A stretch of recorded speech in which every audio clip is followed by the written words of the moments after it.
మాటలో బాటలో కొనసాగిపోయి ఆయన నిత్య రాజ్యంలో మనందరం కూడా చేరాలని ప్రభు పేరట మీ అందరికి కూడా మనం చేస్తూ ఉన్నాం. ప్రైజ్ ది లార్డ్, హల్లెలూయా. ప్రార్థన. ప్రేమ కలిగిన తండ్రి, మహోన్నతుడా, గొప్పవాడా, నీకు స్తోత్రాలు. ఆశ్చర్య కార్యములు జరిగించేవాడా, నీకు వందనాలు. నిజముగా గ్రద్ద ప్రభా, పక్షి రాసేటువంటి గ్రద్ద తన యవ్వన ప్రాయంలో తనకిష్టం వచ్చినట్లు తిరిగింది నాయన. వృద్ధాప్యం వచ్చింది, తను వెళ్ళాలని తను ఇష్టం వచ్చినట్టు తిరగలేకపోతుంది, తను ఎలా ఉండాలో అలా ఉండలేకపోతుంది ప్రభా.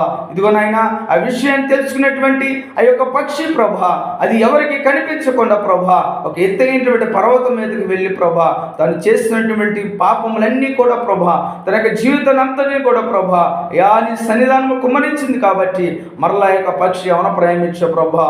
ఈ భూలోకంలో పూర్వ చాలా మంది కూడా ప్రభా ఏమి తిందమో ఏమి త్రాగుదమైనటువంటి జీవితంలో జీవించి ప్రభా ఇదిగో రక్షకుడైనటువంటి యేసు వైపు తిరగలేకపోతున్నారు ప్రభా.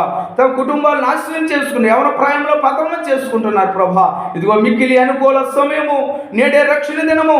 మీ కొరకు రక్షకుడు ఉదయించి ఉన్నాడు, మీ కొరకు ప్రాణం పెట్టి ప్రాణదాత ఉన్నాడు అని మీరు సమయాన్ని ఇస్తున్నారు ప్రభా. సమయాన్ని పోనీయకుండా సమయాన్ని సద్వినియోగపరచుకోమని ప్రభా మీరు ఇస్తున్నటువంటి ఈ బలమైనటువంటి వాక్కు చేత ప్రభా ఎంత ఈ కుటుంబాల్లో అయితే ప్రభా ఇవనైనా సమానము లేక ప్రభా ఇదిగో జీవిస్తూ ఉన్నారు ప్రభా. ఇది ఎంతో కుటుంబాలు ప్రభా నాశనమైనటువంటి పరిస్థితులు ఉన్న కుటుంబాలను ప్రభా ఇదిగో మీరు బ్రతికించడానికి, సరి చేయడానికి, బాగు చేయడానికి ప్రభా ఈ భూలోకానికి వచ్చినట్టు తండ్రి నీకు స్తోత్రాలు చెల్లిస్తూ ప్రభా ఈ మాట్లాడిన ప్రతి ఒక్క బిడ్డను దీవించి అనేకులు ప్రభా నీ నమ్ముకుని నాయన ఈ సాక్షిగా ఉండినట్లు మీ కృప జ్ఞాపకం చేసుకోమని యేసు నామములో అడుగుచున్నాము తండ్రి.